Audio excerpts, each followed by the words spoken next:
Bom dia, igreja. Bom, estarmos juntos aqui louvando ao Senhor, engrandecendo o seu santo nome. Se estamos aqui nessa manhã, é porque amamos a Deus de todo o coração. E é sobre isso que eu quero falar nessa manhã. E eu peço que os irmãos abram a Bíblia no livro de Marcos, capítulo 12, versículo 30. Depois também Deuteronômio 6:5.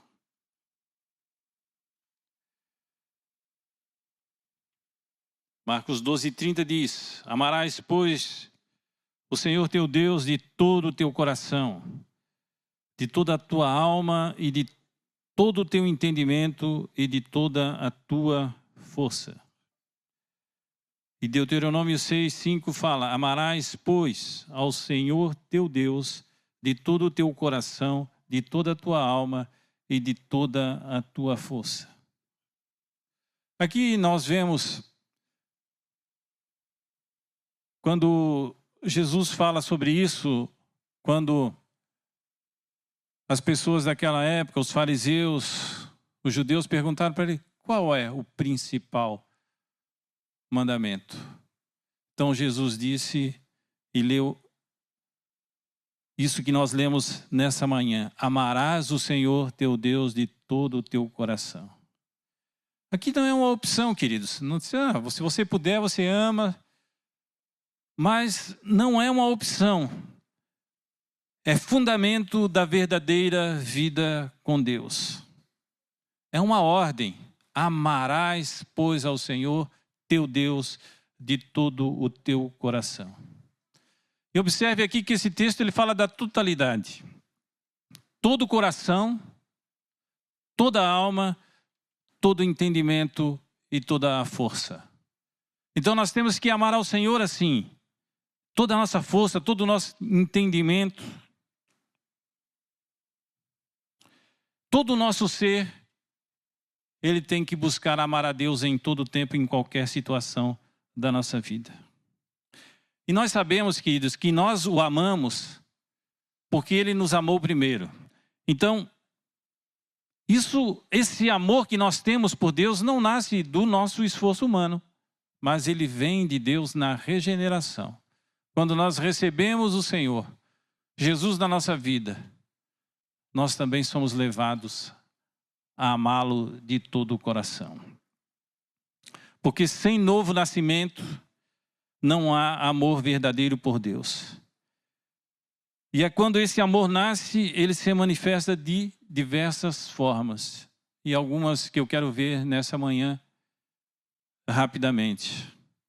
E a primeira delas é o amor de gratidão. Lá no Salmo 103, 1 e 2, a palavra do Senhor diz: bendize a minha alma ao Senhor, e tudo que há em mim bendiga ao seu santo nome.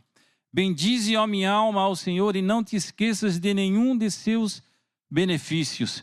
Então aqui está dizendo, bendize a minha alma, aquele amor de gratidão. Bendiga o seu santo nome, bendiga a minha alma ao Senhor, e não te esqueças. E está falando da alma. A minha alma não deve se esquecer de nenhum dos benefícios que o Senhor me deu. E muitas vezes nós temos a tendência de esquecer daquilo que Deus fez na nossa vida. Quão rapidamente nós nos esquecemos daquilo que Deus fez, da bondade de Deus, que nos tirou de um lamaçal e nos trouxe para o reino do Filho do seu amor. Quando Ele nos curou, quando Ele nos deu vida, quando Ele nos dá livramento em momentos de tribulação e de dificuldade. E aqui Ele está dizendo, bendize a minha alma, a minha vida, a minha alma tem que sempre bendizer ao Senhor. E não te esqueças, alma, de nenhum benefício que o Senhor te deu durante a vida. E assim deve ser a nossa vida, queridos. Não nos esqueçamos daquilo que Deus tem feito pela nossa vida. Você tem que, a cada manhã, a cada instante da sua vida, obrigado, Senhor, graças te dou. Eu te amo, meu Deus, porque tu me livrastes em tal situação. Eu te louvo, Senhor, porque tu me deste vida. Eu te louvo, Senhor, pela minha família, pela minha vida. 1 Tessalonicenses 5,18 diz: em tudo dai graças, porque esta é a vontade de Deus em Cristo Jesus para convosco. Em tudo dai graças. Em toda situação. Você tem agradecido, queridos, a Deus? Às vezes eu saio caminhando ali na região onde eu moro e de manhã, e eu vou louvando assim: obrigado, Senhor. Obrigado pela minha vida, obrigado pela minha esposa, obrigado pelos meus filhos, pelos meus netos, por essa natureza tão bela, pela vida que tu me dás. E aí eu vou me lembrando de tudo aquilo que Deus fez na minha vida. E é tão tremendo isso, quando nós podemos, queridos, levantar os nossos olhos para Deus e bendizê-lo em todo o tempo. Esse é um amor de gratidão, sabendo que todas as coisas pertencem a Deus. Nós pertencemos a Deus. Ele nos deu vida. E Ele nos deu salvação em Cristo Jesus. Não se esqueça da bondade de Deus. Seja grato a Deus em todo o tempo. Só a Ele, queridos. Só a Ele. O segundo é o amor eletivo. Mateus 6,24 diz: ninguém pode servir a dois senhores, porque ou há de aborrecer-se de um e amar ao outro, ou se devotará a um e desprezará ao outro. Não podeis servir a dois senhores.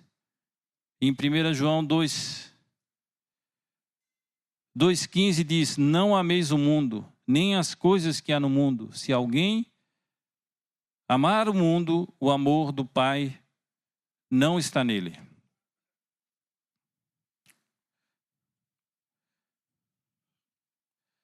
Esse é o amor eletivo. O amor eletivo é aquele que escolhe Deus acima de tudo, como diz aqui. Vivemos em um mundo cheio de concorrentes espirituais. Tudo parece que concorre para nos tirar esse amor de Deus, esse amor que é o principal sobre todas as coisas. Não que nós não amamos outras coisas, pessoas, mas o amor de Deus está acima de todas as coisas. Mas há uma concorrência muito grande para tirar esse amor, esse amor principal a Deus. Não estamos no trono, quem está no trono é o Senhor, queridos. Não há lugar para o eu, não há lugar para a minha vontade, não há lugar para mais nada. Mas o trono é única e exclusivamente do nosso Deus. Mas temos concorrentes espirituais como o dinheiro, o prestígio, o conforto, o reconhecimento. Tantas coisas que às vezes nos tiram o foco de Deus, de colocar a Deus sobre todas as coisas. E nos nossos dias, um dos principais é o conforto. Quem experimenta o conforto, aí às vezes não quer mais nada. Hoje nós ficamos aqui de joelhos, mas quando nós vamos orar, nós temos o nosso sofá ali fofinho, sentamos no sofá. Pouco temos nos ajoelhado, porque experimentamos o conforto. O conforto também nos tira aqui lá, vou visitar alguém. Ah, mas está tão bom aqui. O ar-condicionado ligado nesse meu sofá. Tão bom. Estou aqui lendo um livro, ou vendo uma série. Então, o mundo nos proporciona o conforto. E quando nós, queridos, experimentamos o conforto, parece que nós não queremos mais nada, mas Deus tem nos chamado a um propósito nessa terra, de decidir amá-lo sobre todas as coisas. É o amor eletivo. Eu escolho amar a Deus sobre todas as coisas. E se Deus está falando alguma coisa, de eu sair do meu comodismo, de eu colocar outra coisa acima dele, eu tenho que eleger a Deus sobre todas as coisas, colocá-lo em primeiro lugar. Deus é prioridade absoluta, não há outro igual a ti, Senhor. Não há nada que se compare à tua grandiosidade, meu Deus. Essa deve ser a nossa oração. Nada se compara ao nosso Deus. Nós não podemos, porque da nossa incapacidade intelectual, dimensionarmos o quanto Deus é grande. Às vezes nós tentamos e a nossa mente começa a ferver, porque não podemos dimensionar a grandiosidade do nosso Deus. Mas nós sentimos no nosso espírito, dado por Deus, como Deus é grande, como tudo pertence a Ele, como tudo foi criado por Ele. Então, queridos, esse amor que é colocado dentro de nós, elege a Deus em primeiro lugar. E isso implica em renúncia. Renúncia de deixarmos as outras coisas em segundo plano, porque Deus é o principal na nossa vida. E temos muitas dificuldades nisso. Às vezes amamos tanto uma pessoa que colocamos ela em primeiro lugar. Amamos tanto uma coisa que colocamos essa coisa em primeiro lugar. Tantas coisas tentam tirar o reinado do Senhor sobre nossas vidas. Mas nós temos que todo dia, queridos, saber que há só um lugar no trono e esse lugar é do Senhor e de mais ninguém e de mais nada, só ao Senhor. Outros se colocam numa posição de amar mesmo, tanto a si mesmo, que se colocam em primazia, em primeiro lugar. Acham, não, mas eu mereço ser feliz, eu mereço esse conforto, eu mereço isso, eu não... Então, queridos, nós nos colocamos em primeiro lugar e às vezes deixamos as outras coisas e principalmente Deus. Então, nós temos que eleger as prioridades. Deus em primeiro lugar. O amor eletivo, ele declara, ainda que tudo me seja tirado, o Senhor continua sendo suficiente. Se tudo é tirado de você, mas uma coisa ninguém pode tirar de você, é a salvação em Cristo Jesus, é o Senhor. Todas as coisas podem ser tiradas, mas o principal qual é, queridos? É Deus. O principal é Deus. Às vezes nós achamos que estamos numa situação tão boa, tão confortável, que nada daquilo, nunca vai passar, ninguém pode tirar aquilo, mas Deus pode fazer de uma hora para outra, tirar tudo aquilo que você tem como estrado dos seus pés, Deus pode simplesmente tirar. E você não tem mais nada. Então, o amor eletivo.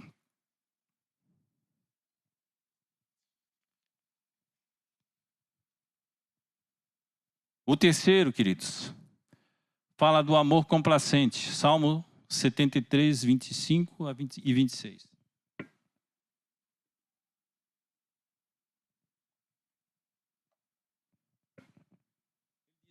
Quem mais tenho eu nos céus? Não há outro em quem eu me compraza na terra.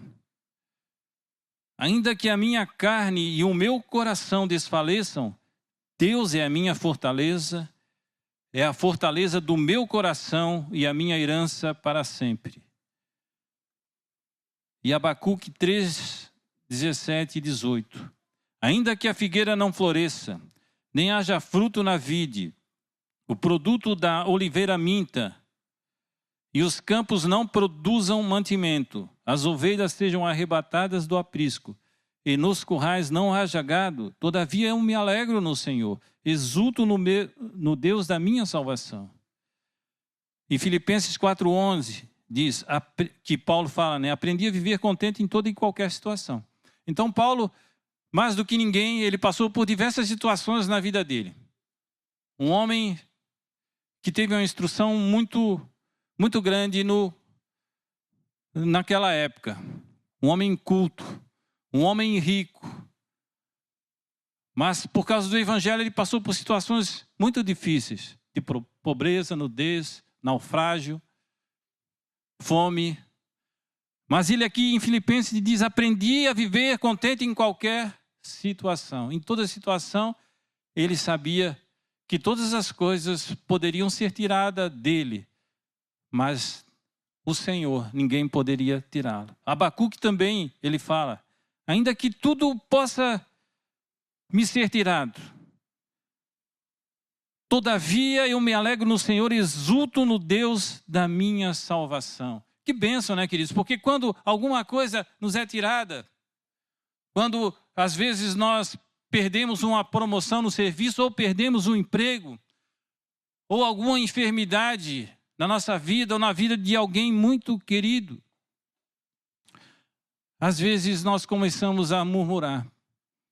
E nós dizemos, por que eu, Senhor?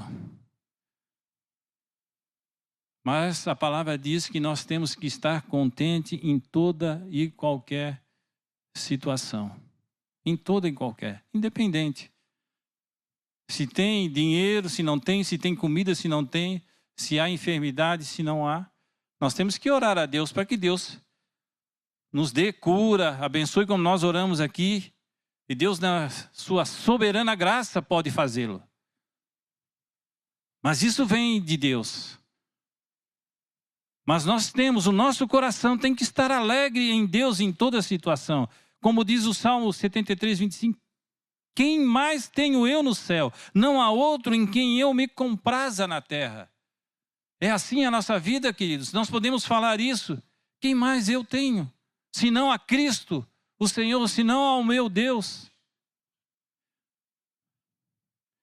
O amor complacente é aquele amor que descansa em Deus. Você descansa em Deus? O amor complacente é esse que descansa em Deus. Ele não ama apenas pelo que recebe, mas pelo que Deus é. Ele contempla a Deus.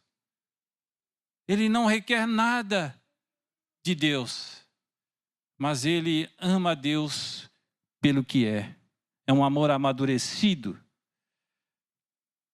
Como fala aqui no Salmo, quem mais tenho eu, Senhor? Quem mais tenho eu? É o estágio em que Deus deixa de ser apenas socorro e passa a ser deleite. Muitas vezes nós procuramos a Deus nos momentos de dificuldades. Ó, Senhor, me socorre. Mas quando nós chegamos a uma maturidade nesse sentido de amar a Deus sobre todas as coisas, nós nos deleitamos na presença de Deus. Não vamos só para requerer, só para reivindicar, mas contemplar a santidade do Senhor. E é para isso que Deus nos chama, queridos. O quarto é o amor de desejo. Salmo 42, 1 e 2. E diz, como suspira a corça pelas correntes das águas, assim por ti, ó Deus, suspira a minha alma. A minha alma tem sede de Deus, do Deus vivo. Quando irei e me verei perante a face de Deus? O Salmo 63, 1 diz, ó Deus, tu és o meu Deus forte, eu te busco ansiosamente. A minha alma tem sede de ti, meu corpo te almeja. Como terra árida, exausta, sem água. Aquele amor que deseja, que suspira pelo Senhor a cada dia. Que ao levantar, ele está suspirando, Senhor, como eu posso te adorar nesse dia? Eu tenho sede de ti. E quando fala de sede, quando nós temos sede, eu sei que cada um aqui talvez já tenha passado por esse processo de uma sede de algum momento que ficou um tempo prolongado sem beber água e quando ele toma aquela água geladinha, aquilo sacia a sua sede. Mas quando a pessoa tem sede, ela só pensa na água, em água, aquela água fresquinha. Queridos, e o texto aqui diz, de Salmo, diz, como suspira a corça pela corrente, diz, assim por ti, ó Deus, suspira a minha alma. Ter sede de Deus, ter sede de buscar a intimidade de Deus, de ler a Bíblia e buscar, Senhor, o que tu tens para a minha vida neste dia, de orar a Deus e buscar, Senhor, tu és o mais importante na minha vida, tu és o meu Deus, tu és o meu Senhor. Senhor, o que tu tens para mim? Desejar a Deus sobre todas as coisas. Sede espiritual pelo Senhor.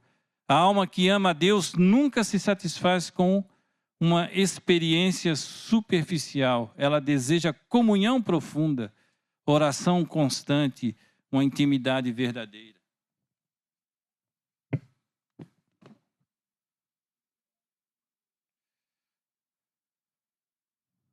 Somente Deus, que diz, é um novo a cada manhã e suficiente em todos os momentos da nossa vida. A cada manhã, Deus é suficiente a nós.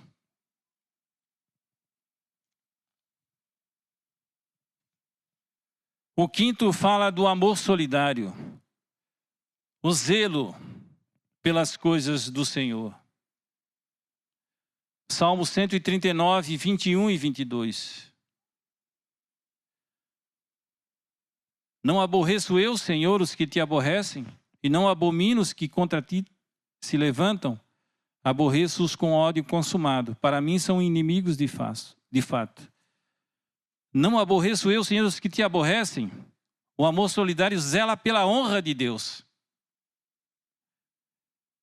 E quantas vezes nós ouvimos alguém falar mal de Deus, falar mal do Senhor? Um professor, um colega de trabalho, um amigo, um político, e às vezes nós não nos posicionamos e nós calamos.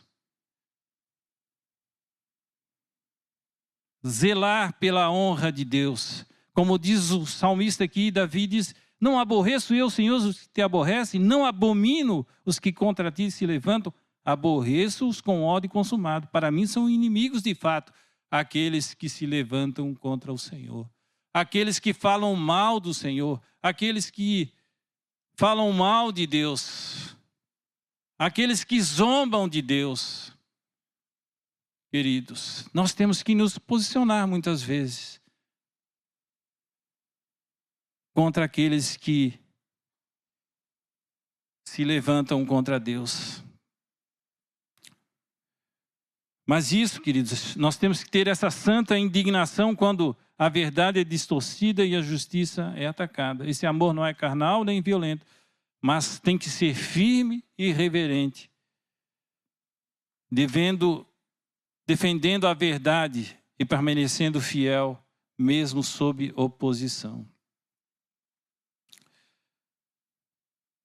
E o sexto é o amor benevolente. 1 Coríntios 10, 31. Portanto, quer comais, quer bebais, ou façais qualquer outra coisa, fazei tudo para a glória de Deus. Salmo 115, 1. Não a nós, Senhor, não a nós, mas ao teu nome da glória, por amor da tua misericórdia e da tua fidelidade.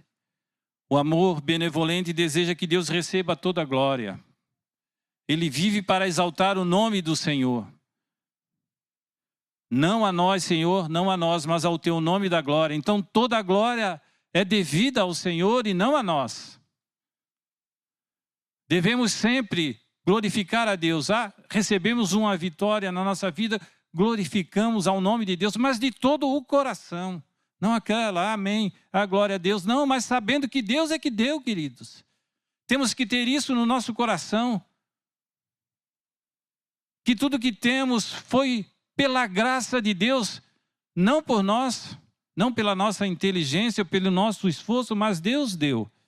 Então devemos dar toda a honra e toda a glória a Deus em todo o tempo. Esse amor entende que Deus já possui glória intrínseca. A glória já está em Deus. Ele tem toda a glória. Mas deseja que essa glória seja reconhecida entre os homens. Assim, cada ato de obediência torna-se uma declaração. Somente Deus é digno. Amém, queridos? Você tem dado glória a Deus por todas as coisas? Pela sua vida, pela sua esposa, pelo seu marido, pelos seus filhos? Pela comida que está sobre a sua mesa? Você tem glorificado a Deus? Ou você acha que aquilo é esforço do seu trabalho? Todas as coisas pertencem a Deus, não a nós.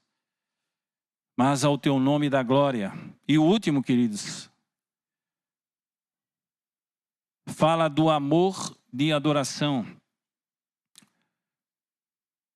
João 4, 23 e 24. Diz: mas vem a hora e já chegou em que os verdadeiros adoradores adorarão o Pai em espírito e em verdade, porque são estes que o Pai procura. Deus é espírito, E importa que os seus adoradores o adorem em espírito e em verdade. Então esse amor de adoração é o ponto mais elevado. O amor de adoração. Aqui o coração silencia diante da majestade divina. Não há pressa, não há distração, apenas contemplação. Adorar é mais do que cantar, é deleitar-se na presença de Deus, é reconhecer sua grandeza com reverência e prazer. É amar a Deus não apenas pelo que Ele faz, mas porque Ele é infinitamente glorioso. Esse é o amor de adoração. Deus busca verdadeiros adoradores, que adorem ao Pai em espírito e em verdade. Você tem se colocado como verdadeiro adorador? E aqui não é apenas no domingo, quando nós estamos aqui juntos como igreja, louvando ao Senhor, mas todo dia, em todo momento, sem pressa. Vivemos num mundo que é correria para tudo quanto é lado. A gente já se levanta com pressa de fazer alguma coisa. Eu mesmo tinha minha vida bem corrida e quando me aposentei, que já aí ficou mais tranquila a minha vida, mas sempre parece que aquilo estava dentro de mim, aquela correria, aquela pressa de fazer as coisas. E aí Deus foi trabalhando comigo, mas precisa trabalhar, mesmo que nós estejamos, queridos, ainda no trabalho, na correria com criança, leva a criança para a escola, leva a criança para o médico, é no trabalho. Nós estamos sempre acelerados. E não temos um tempo, não paramos aquele tempo sem pressa, que deixa o seu celular no outro lado, lá bem longe. Fecha a porta do seu quarto, contemple a Deus. É um momento de adoração a Deus, um momento sem pressa, um momento sem WhatsApp, sem Instagram, sem nada, sem correria, contemplando a santidade de Deus. No nosso mundo hoje está muito difícil isso, queridos. Eu sei. Mas temos que buscar isso diante de Deus. Buscar um tempo a sós com Deus. Um tempo de adoração. Um tempo de contemplação. Sem pressa. Sem marcar no relógio. Só contemplando a santidade de Deus. Deixando Deus fazer na sua vida. É isso que Deus quer. É isso que é amar a Deus sobre todas as coisas. Colocando em primazia. Todas as outras coisas, queridos, tem que ficar em segundo, em terceiro plano. Mas o primeiro lugar já está preenchido. Você não pode preencher nem com a sua própria vida, nem com nada e nem com ninguém. Amar a Deus de todo o coração é o chamado mais elevado da existência do homem. Este amor, ele redefine prioridades. Temos que colocar as prioridades no seu devido lugar. Transforma caráter, sustenta a fé nas provações. E como nós vimos, ele começa na regeneração, cresce na comunhão e amadurece na perseverança. Que examinamos nosso coração hoje. Temos amado a Deus com totalidade ou apenas fragmentos? Que o Espírito Santo produza em nós um amor completo, grato, exclusivo, satisfeito, desejoso, zeloso, glorificador e adorador. E que vivamos assim até o dia em que estaremos diante dele. Quando finalmente o amaremos perfeitamente em toda a eternidade. Amém, queridos? Vamos ficar de pé, vamos orar.